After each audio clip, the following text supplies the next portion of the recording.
floating around, making money, doing well, buying real estate, opportunity city, but then just constantly thinking like, what's our move? What's the path? And like, let's do a couple of them at the same time. Mm-hmm. But the goal is like, from a straight business perspective, as we both agree, like figure out how to be unique and get to a point where people can't really compete with like the path that we're trying to take.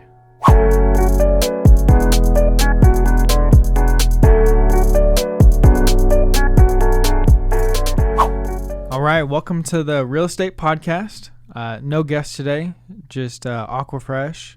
Coffee Black. Coffee Black. Back at it, baby. What's going on, man? Lots going on, dude. We're getting clearer on our vision every day, figuring out how to be unique. I had some cool conversations we can talk about if you want about Zillow and some of these big tech companies and what their plans are in the future. The pretty smart guy today. But the partnership route that we're taking with our agents and people that might not even be our agents. We're getting one today from a realtor at another company, potentially. And even people that just watch our YouTube channel. Anyone finding value in deals, and we're figuring out ways to partner with them is really special. Over time, the vision has gotten more clear on what we're doing, and it's following who we are, and it's a entrepreneurial path. And what's interesting, what we'll talk about is like Zillow and these tech companies and how that maybe plays into this. But dude, we're showing up to properties that I haven't seen. Hopefully you've seen, but we working with people that we trust and know that are pretty sharp and have experience, some of them. But if they don't, we try to do a little more due diligence. And they're finding the deals. We're putting up the money. We're helping them get the loan. They're running the project. We get it sold. And it's a way for people to get involved in real estate. So it's pretty special that this is starting to snowball. We've been about it for a while, but I don't know exactly why all of a sudden now it's more and more. I think maybe people have seen it a little more, and maybe we're talking about it a little more. Mm-hmm. And yeah, it's pretty cool. So we're I think we have like, do you know how many flips we have going on right now? 8, something like that. We just bought 2 properties today, and the goal is to buy more real estate and like in and on. Let's make money on commissions. We're an opportunity city, so let's have properties that we can have for 20, 30, 40, 50 years. I was looking at land today with Aubrey and telling her, like, it's all about the long run. And she's like, I don't know what to do with these properties. And I said, just think long term. Understand the value. It's fascinating. We go meet with this landowner, 40 acres. He starts talking about all the neighbors, who they are, what they have, what they'll sell for. He's driving us to other properties that are vacant. She's tracking them down. And it turns into a small world, and whether we get a deal done or not, right now or not, is not important to me. It's just learning that landscape, and then all of a sudden we find out a developer wants to be out there, and we go get some stuff done beforehand, or we get a listing, or we have another buyer that wants it. So it's fast-paced. What'd you say when you were starting it off? You said Zillow and the other companies. You said something about a smart guy, or you said they're smart guys? Pretty smart guy I was meeting today. He's like a data guy. He's a broker. Had coffee with him, and we were just talking about the future of real estate as far as agent and broker commissions. And Zillow, Open Door, Redfin, Compass, whatever, they're probably moving a lot faster than we realize. And so he thinks in the next 2 years the buyer's agent commissions are going to go to like 1%. If you're a buyer's agent, you get 1% of the deal. And he said in Seattle that's already pretty much how it is. So it's very fascinating to me to, one, figure out how do we continue to stay ahead of this, but 2, it just kind of fits in with we already are somewhat staying ahead of that. But it's really interesting to think that it could happen quickly. Because I wasn't thinking that. I was just thinking. I don't think they're trying to my knowledge, I don't think they're trying to list the properties either. I think they're just buying them. They're losing a lot of money right now just buying properties over market value. Yeah. And imagine if the market didn't do what it did recently. Like, because they were buying before that, so that probably helped them, imagine, a lot. And if that didn't happen, they'd be losing twice as much. Right. I don't know what they're doing, man, but it's interesting to think. I mean, they all have different approaches, and think about these other large brokerages in Austin, and it's like, do does Zillow buy them? What about when Amazon gets into real estate? So I'm not really worried about it. I just want to. No, you shouldn't. You shouldn't be. I mean, honestly, not a lot of money we make comes from real estate brokerage. Yeah. Well, that's the thing is it makes me almost want to just like triple down on our wholesale business, and just be like, hey, forget it. Like, I realized today I'm meeting with people that they're talking about they want to buy investment properties, and probably a year ago, 2 years ago for sure, these would have all been my buyer clients. I literally don't even think about that anymore. You know? Yeah. I mean, I'm talking about like 20 people that I would have had as clients. Right. Partially because it's definitely almost not worth your time, which is another interesting thing to think about. Maybe that whole buyer's agent goes away. But more so because I want to buy properties with them, and I don't want to be their agent. I want it's an interesting dynamic. Like, I could try to represent them, and I'm their realtor, so I'm the source of all the deals that they see. But if I don't approach it that way and I show them how to go see deals from everywhere, then they will be bringing deals that we're not seeing, and we'll make more that way too. So it's really goes back to the whole buyer's agent going away concept. Like, if you really think about it, I mean, if you want to be a really good buyer's agent, like if I wanted to be Alex Kaufman's agent, right? First of all, I think inherently, like, I'm unable to give you everything, right? So like you commit to me that you're going to only buy through me, but you're only going to see what I send you for the most part, unless you're out doing the work. So you're leaving a lot of properties off the table. So you're not getting the best deal, right? It's just like almost helping me get paid in a sense. Yeah. To a certain extent. Yeah. I mean, you can't, like, if I wanted to be the best agent for you, like if you want to buy investment properties, I should be door knocking, sending mailers, cold calling. Sure. No agent does that. Yeah. But how many first-time home buyers have you represented that went out there and did all that work? No first-time home buyers. How many traditional non-real estate investor buyers are going to go out there and knock doors to find a deal? Not necessarily knock doors, but they might get on every wholesale list. They might knock doors. Every agent that we're partnering is doing this. Just think about it, though. Think about what I'm trying to say is that you're looking at like 1% of the buyers out there that want to invest, want to take those risks, want to find the deals that way, or looking for like the absolute best deal from an investment perspective. But the other 99%, I doubt they're going to go to a wholesaler unless there's an extreme amount of education to start being adapted by wholesalers to where that buyer feels comfortable. Because even investors feel like they're going to get screwed over by wholesalers. And so imagine a home buyer who knows nothing about real estate, knows nothing about the game, knows nothing about the contracts, all that stuff. I doubt they're going to go to a wholesaler, and just due to the fear of, I'd say most of them will not, due to the fear of getting ripped off or buying a bad deal. I mean, you're locked in, non-refundable earnest money, can't go have an inspection beforehand, can't get an appraisal. Like, I doubt they're going to do that. They're not.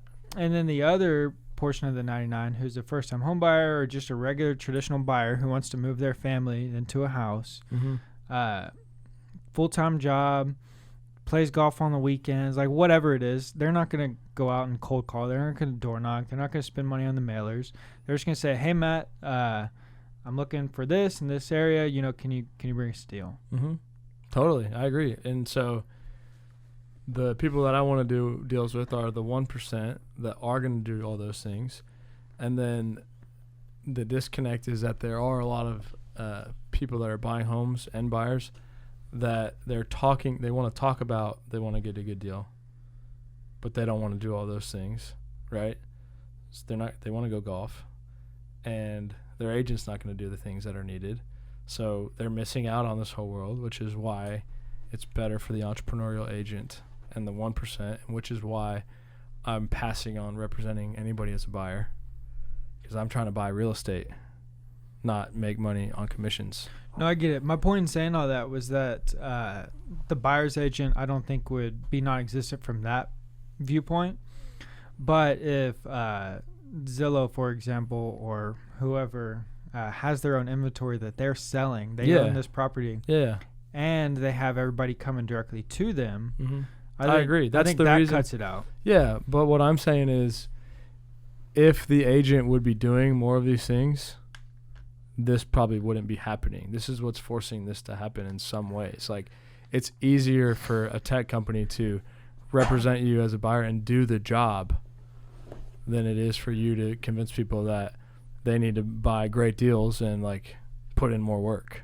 But they don't say that. Like, nobody says I want to pay retail prices, but actually most people, I think, want to, based on their actions. They pay more.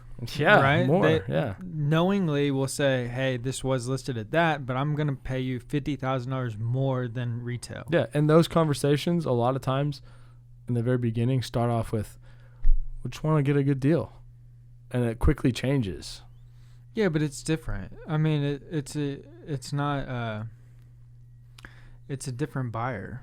It's not an investor. I know, but they up front, they like that. It happened this weekend to me with people like want to get a good deal, and then all of a sudden it's like, we really like these. Let's just take what we can get. No, it's like, we love this renovated house. Mm-hmm. It's like, what happened to the good deal? Well, maybe that's a good deal to them. Well, I know what a good deal is around here. Well, I think it's just a different. It's a different person, right? Like. Yeah, that's what I'm saying. Is there the duplex, for example? Yeah, I try to put them in a fourplex. I'm like, here's the fourplex for you in Georgetown. That was a great price. It seemed like. Wasn't it like $350? Yeah. Here's a great deal. Duplexes in Georgetown at $350. I wonder what was wrong with that one. I don't know, man. Yeah. But to them, what I'm saying, it's just, you're talking about two different worlds. I know. Like I know. Two completely different worlds, and they don't mix. Right. And they're getting more and more divided is what I'm also thinking and seeing. Like, the tech component and the Zillow and all that literally might wipe out half of our, not half of our brokerage, but half of the potential of our brokerage to make money within the real estate business. Like, if none of our agents are representing buyers anymore, we have to continue to do what we're doing, which is, I think we're on the right path already.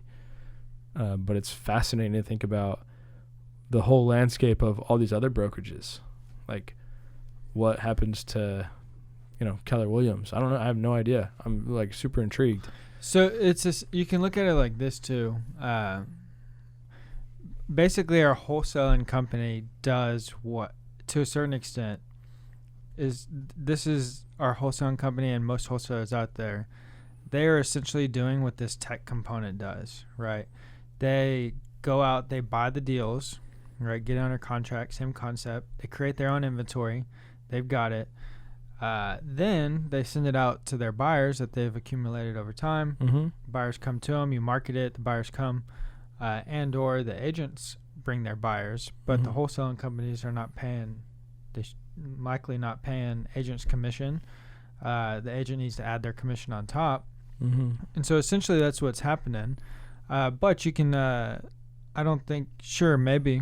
I mean, who knows? I think that those buyers are still going to be out there. And I don't think it's going to be because of a lack of effort on buyers' agents' parts of like not showing them the best deal. I think it's just that most people well, I don't know the stats on it, but I'm sure Zillow is probably like the most frequented real estate website. Yeah. And so they're just going to go straight to the source. And if Zillow has all their inventory themselves that they own that they're selling, Right. Then there's no need for the agent unless they feel the need to be represented. However, I'm sure they're going to have a tremendous amount of education there to make the person feel comfortable moving forward without representation. That's another point, though, is that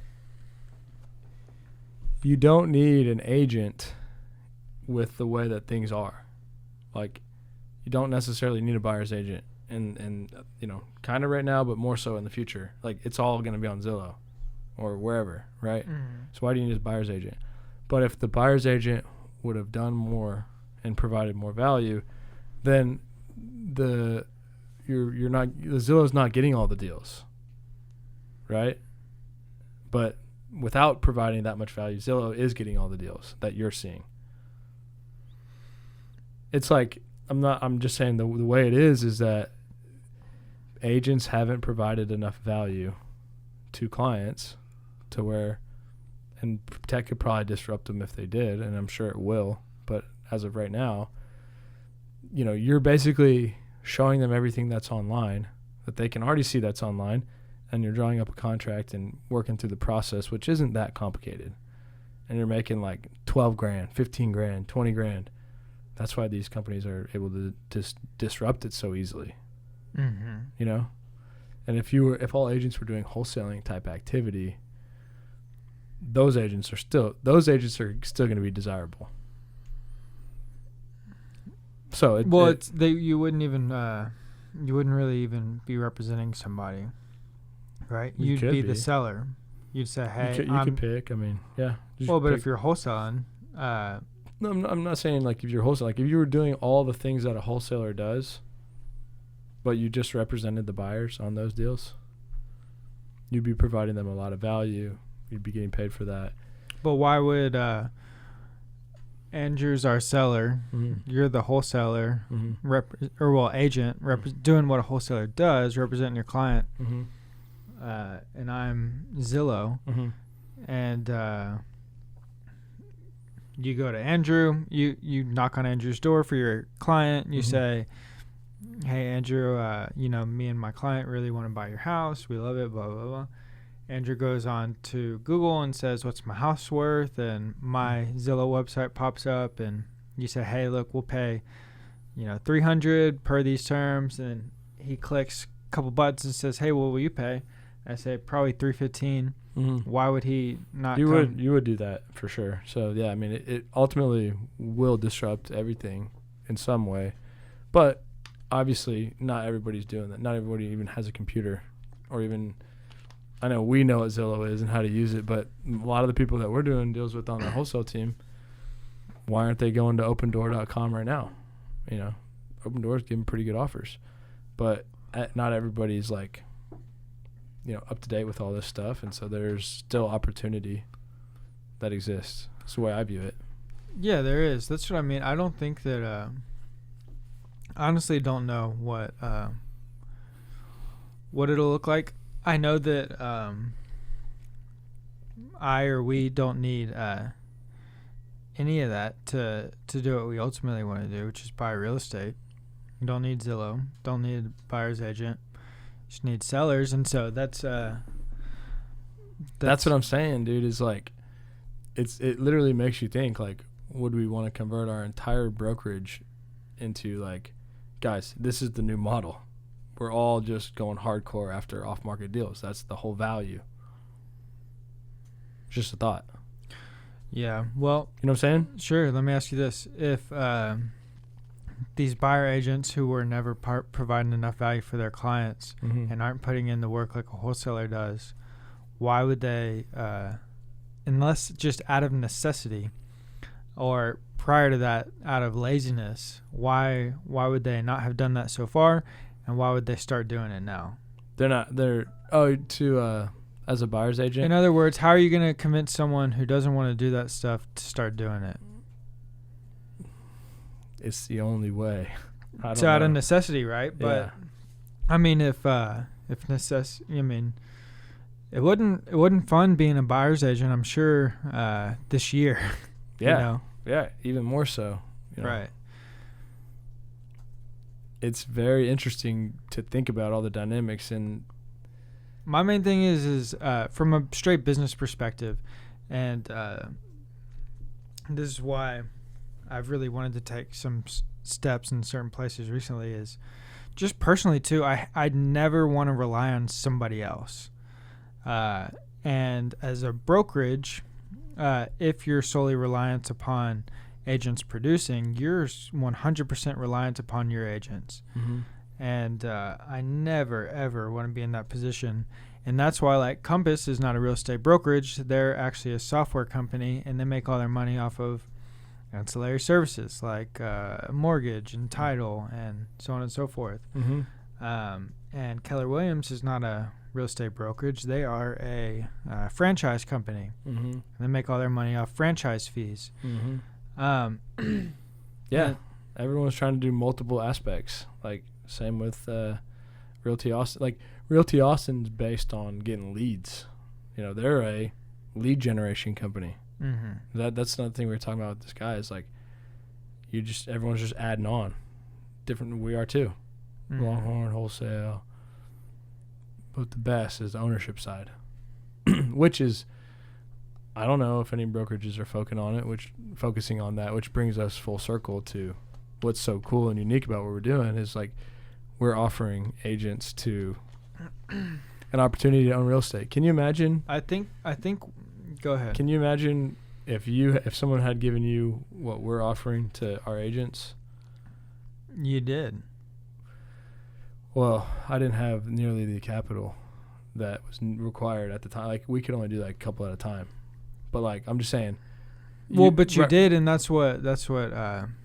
We did it. But I'm just saying. Okay, good point. But I'm saying right now, a new agent, if you were to start out at TRE, I know, I get it. Yeah, you'd have it. You personally would have 10 flips going on.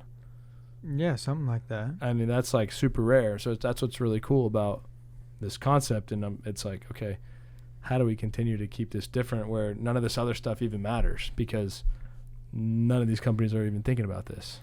Well, I think a couple reasons why is I'm not sure how scalable it is. Right? So if Compass or RA or KW or whoever, I'm sure they thought about it. I'm sure they thought about partnering with certain people, and I'm sure they do, right? Like, you know, agent number 2 says, hey, I found this deal. Like, I've been interested in flipping houses. I've been watching HGTV. You know, would you want to partner? Unless they just don't buy real estate.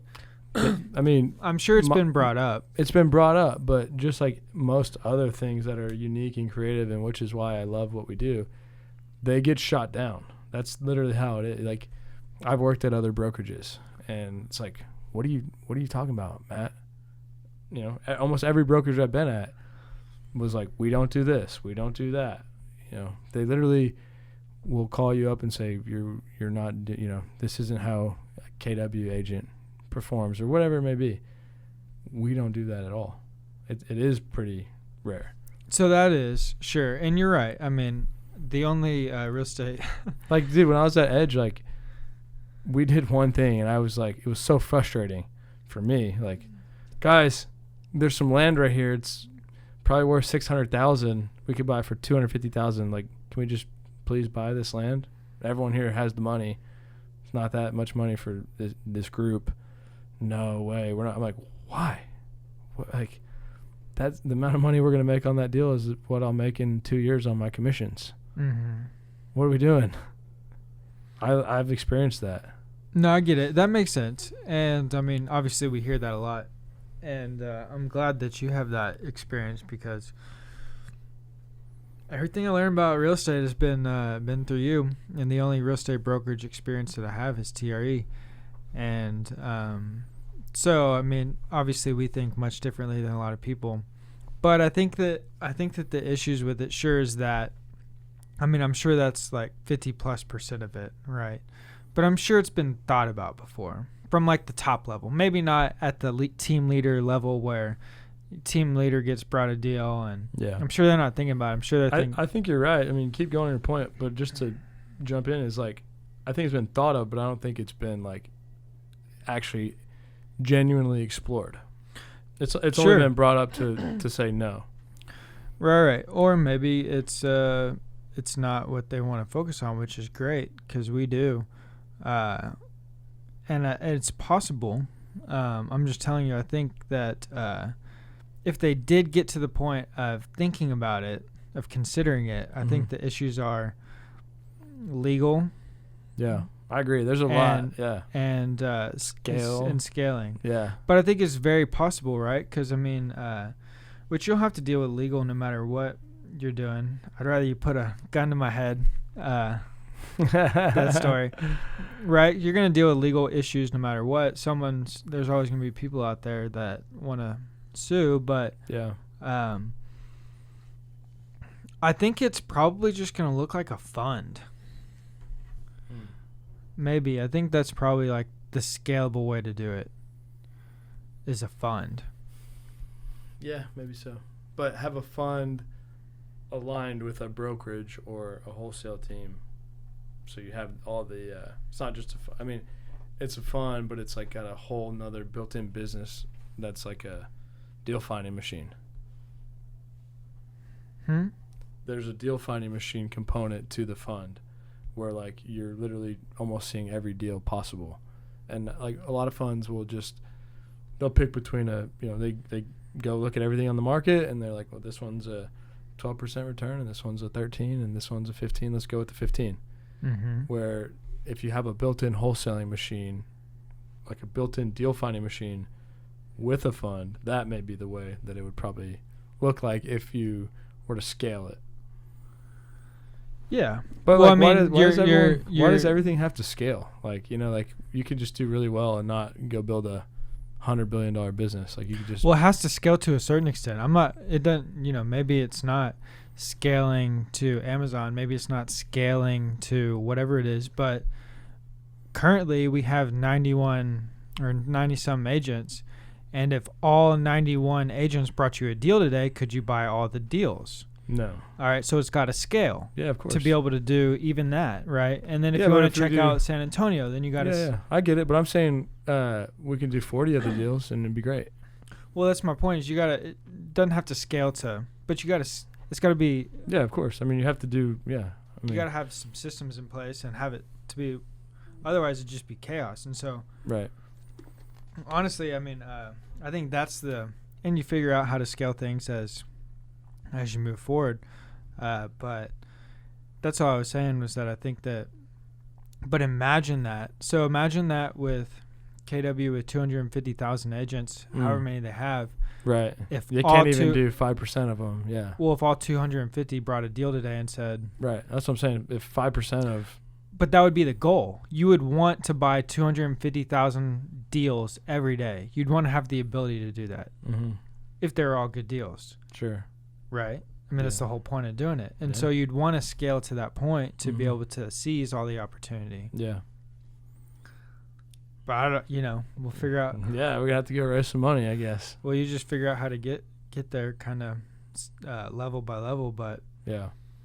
Yeah, I think that's the key is like, it's never going to just happen like that right away. No. We're kind of in that process now. I mean, we're close to, I don't know, we can do like 4 or 5 more deals and we're tapped out. And so, but obviously we'd have other ones closing. So, but you're right. Like it's, how do you continue to grow and go to the next step? And give the agents what you're telling them. Like, come here at TRE and we're going to buy properties. If they found one and we couldn't buy it, that would suck. But we haven't hit that problem yet. But you're right. Like we will eventually.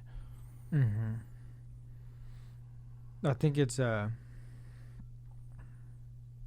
that point it's really just kind of building something. I don't know if anything that exists like that. It's not a brokerage.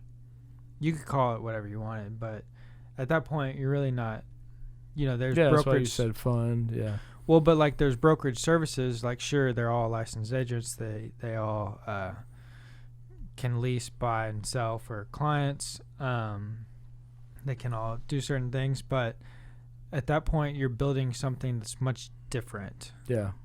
Yeah, dude. I mean, what do you think about? How do you even care about what these tech companies are gonna do? You think about like what does it look like in 2 to 5 years? Because obviously they're losing money, right? Like you said, they're not planning to do that forever. No, of course not. I'm not too worried about it. Yeah, I like to. I'm not so. I don't have. I don't think we have our feet dug so deep into the sand that, whatever, even if like right. half the world, like Oregon, things like Oregon stopped trading with like Texas, or, if half the world shuts down, or if, I don't think our feet are so dug deep that we can't go in many different directions. And so I'm not worried about it. Yeah. I think it's interesting. I'm interested in it. Yeah, me too. And I like... I'm not worried about it either, to be clear. I love Zillow. Like, I think Zillow is great. Like, that is smart. Like, why would you be upset with someone who has seized an opportunity, taken advantage of it, and made the best out of it? Yeah. I wish I owned Zillow. I guess you would be upset if... I guess you'd be jealous. I don't know. Like, I'm not upset about it. I wish I owned Zillow. Yeah, I can. Like, why would you be upset? I respect it. I think that's great. Yeah. And I think they did exactly what they should have done. Like, they saw an opportunity. They capitalized on it. And that's partially what we're trying to do. We're like, where is our uniqueness? Where's our unique approach that if we can create it to what we want it to be and be really good at it, then hopefully people say the same thing about us. Like, that was a really good idea, and they saw an opportunity. And I think we have that, but we're just trying to figure out more and more clearly, and then be able to, like you said, have some scale behind it to where it actually can continue to grow and not hit a limit. Mm-hmm. I think we have found it. I do too. And it's working. And it's what we've always wanted to do. Yeah. It's never... like, I'm not I'm a licensed real estate agent, but only client I've ever represented is Anvar. That's right where we're sitting, baby. Yeah. He was standing right over there. Mm-hmm. That's the only client I've ever represented, and all he wants to do is just for me to put it on the MLS, right? And then we get a small commission, but like, I'd never wanted to be a real estate agent. Yeah. I would not have my license if this time last year, you said that, you felt strongly about me getting it. I wouldn't have it because I don't care. I don't want to represent clients. Right. I want to buy real estate. I want to build things. I want to buy deals. Mm-hmm. So I think there's probably a lot of other people out there like us, like both, for example, in the other room, he wants to learn how to wholesale. He is working on... He was getting his license. I think he stopped, or stopped putting effort towards it. And it is a good tool to have, and you can utilize it. And it's never going to hurt you. It's not a bad thing. But I'm sure there's a lot of people out there that don't really care about it, and they'd much rather just focus on what we all love to do. Like, do you love representing clients? Is that? No, that's why I try not to anymore. Very rarely. Right. I like meeting people, dude. I like when you're like, Matt, I need a office manager, or I need this or that, and then I go try and find it. Right. I enjoy that process. Well, but I mean, you're a licensed real estate broker, right? But maybe had someone, had you found your younger self at 18 and said, hey, come work for TRE Property Solutions, maybe you would have never gotten your license. Maybe you'd be like, this is what I've wanted to do all along. Or yeah, that's a good point. I mean, when I got started, I'd love to like figure out more about the history of wholesaling in the industry, but I never had heard about it. It wasn't happening in Corpus when I was getting started. And the history that I know about it is that there were these big funds that were buying a lot of properties in 2003, 2004, 2005. The market crashed, and these funds, or the owners of these funds, became the new Westerns and net worths. And it's like some of the same people. and then they just What funds? Stocks? No, they were like buying properties. They were buying everything they could. And then when the market crashed, it was pretty bad for them. And they had what I understand is the systems that they were using to buy those properties for their fund now became, let's use those same things and let's find deals and then let's wholesale them and let's never own real estate the way we did again. That's my perception. I don't know. Someone told you that? Or Yeah, like they're giving me a little bit of history of some of these larger wholesale companies. Like same ownership, same people involved with the fund as is with the, that own the wholesaling companies. I wonder if they do buy deals, or if it's viewed as the same thing. Like, hey, that's not what we do here. They don't buy deals. Yeah, so back to our original thing, like everyone's zoning in on one thing and we're kind of doing a little of everything. Feet aren't dug too deep in the sand and we're just kind of floating around, making money, doing well, buying real estate, opportunity city, but then just constantly thinking like, what's our move? What's the path? And like, let's do a couple of them at the same time. Mm-hmm. But the goal is like, from a straight business perspective, as we both agree, like figure out how to be unique and get to a point where people can't really compete with like the path that we're trying to take. Yeah. I don't ever think about being unique. I don't ever we gotta be unique. That's what I do. Well, but like I'd rather be myself than like be not myself and be unique, if that makes sense. Yeah, I'm not saying like. What we are doing is unique. Yeah, but I'm not thinking like, how do I be different than who I am to just be different? I'm like, how do we take a direction that nobody sees and, get really, really good at it? Because I don't want to do the same thing that other companies are doing. Well, we're not, really. I know.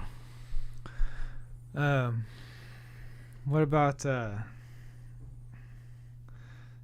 freaking coins, dude? What about the coins? Bitcoins? And any coin and NFTs and... Man, I don't know about NFTs. You don't? I got a buddy that bought $25,000 worth of NFTs and it's worth $170,000 right now. He bought $25K worth and it's worth $170,000? Yeah. Is this appraised or something or what? How do you know it's worth $170,000? It's kind of like a stock where there's a bid and ask. It's my understanding. Like you can literally see what he could sell them for right now. So he didn't sell them, but if he did, then that's how much he would make. What are they? I don't know, dude. I don't understand it. I saw that. You probably didn't see this, but yesterday, Bitcoin non-fungible tokens, right? Yeah, that's what. Yeah, Bitcoin's down 10%. Yesterday, a lot of them went down hard.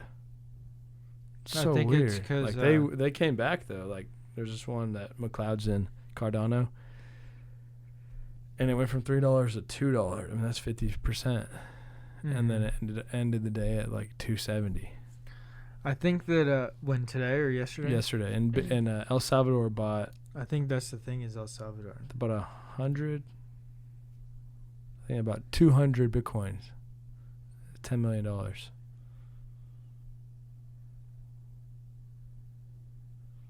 Yeah, I was watching CNBC this morning, and I think that as of yesterday is when it went, when like they're forcing businesses and everybody to use it. Yeah.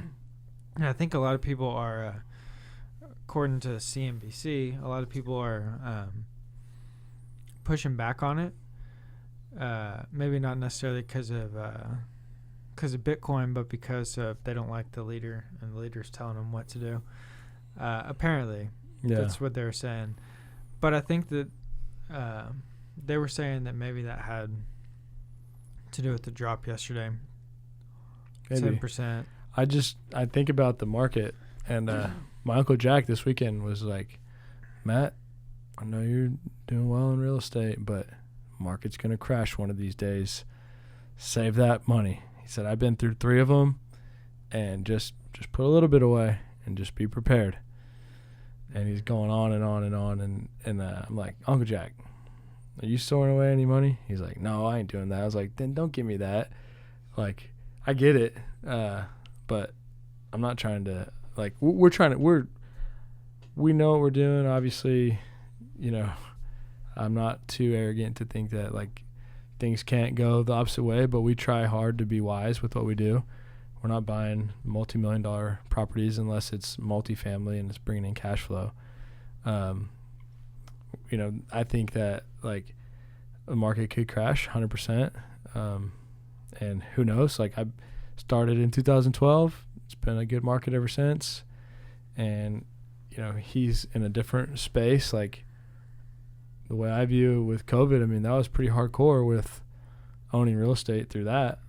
I can't imagine, like, it would get, maybe I'm naive. What, because of renters? Yeah, like. Well, I think it's different. I literally still have multiple tenants that owe $12,000 plus. Yeah. In rent, and I'm paying that.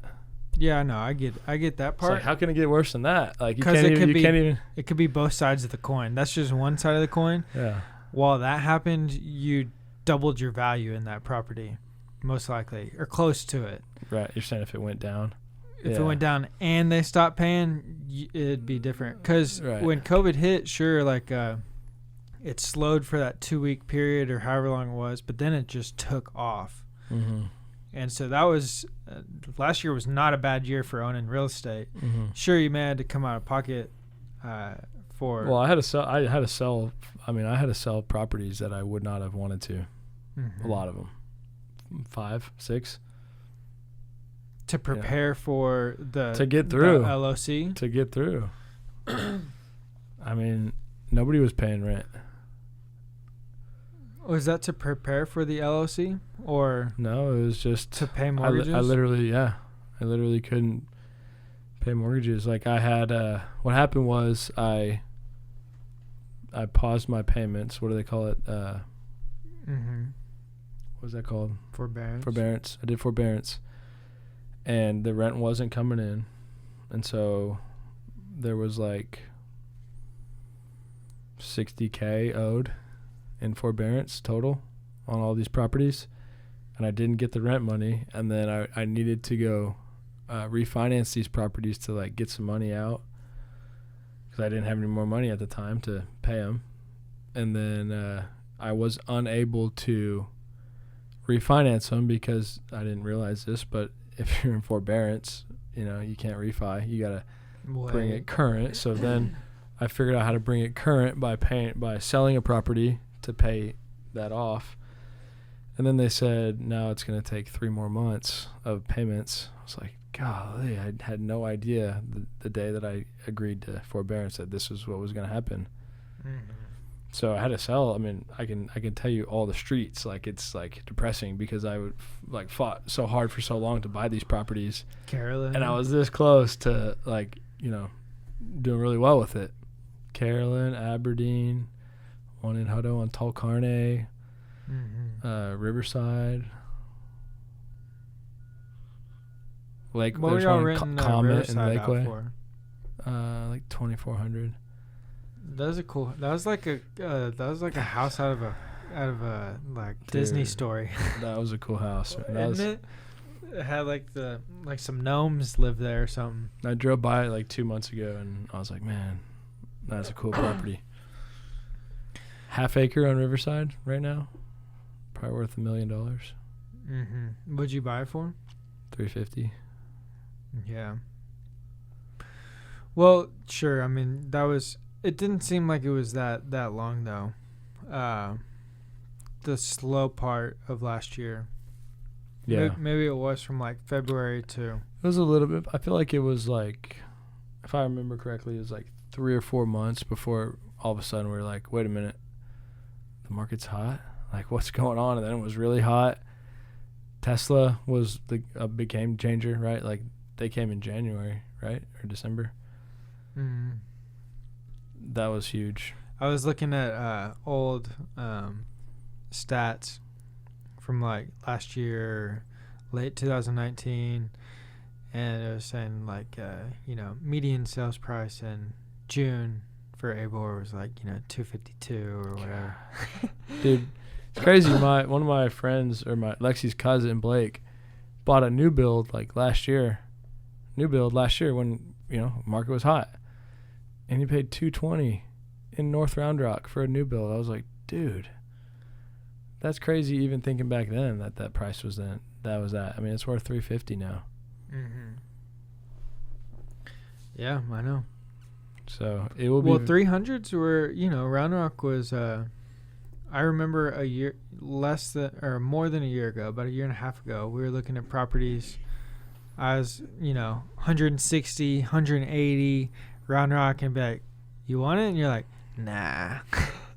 Like, it's not that great of a deal. Weird. It's really weird thinking back. Like that is really weird. Andrew, you bought a house for 202 or something like that in Hutto? 189. 189. Mm-hmm. And we didn't really feel like it was super cheap at the time.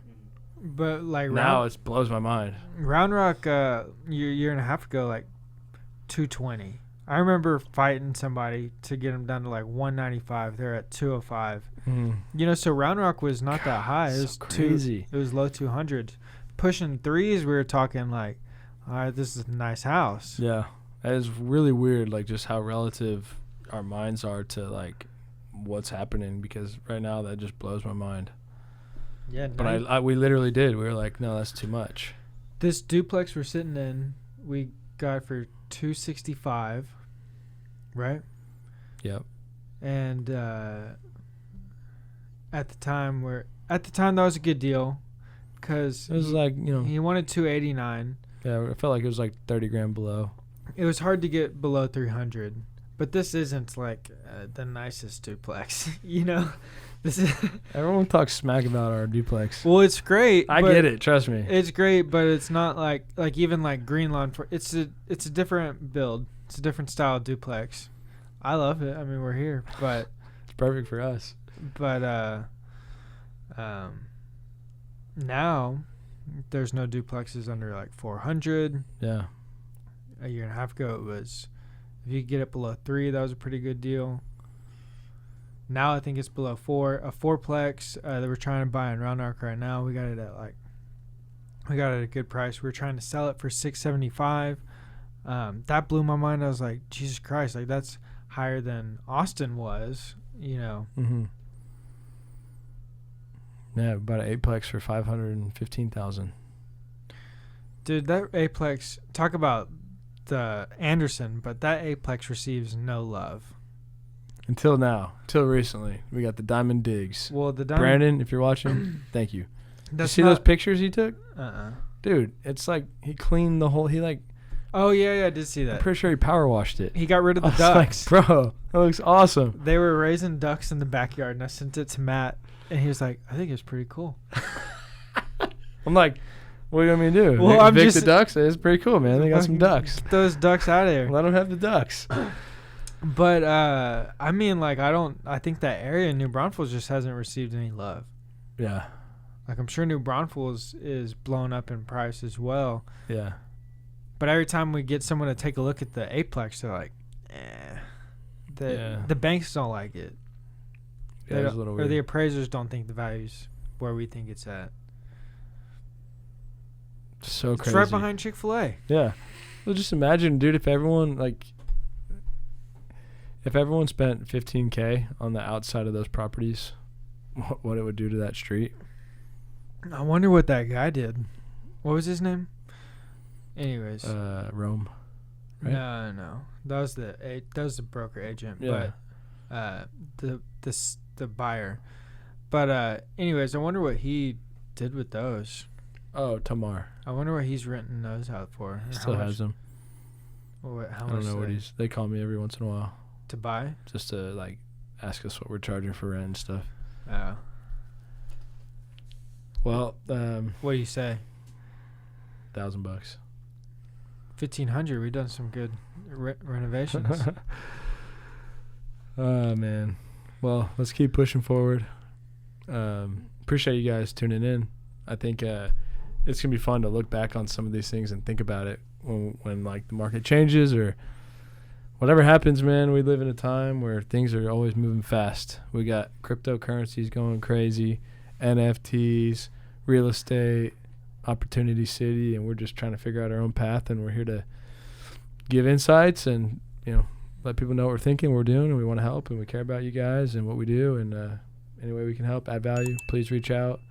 Please like, comment, subscribe, share, and appreciate you guys. Real Estate Podcast. Peace. See ya.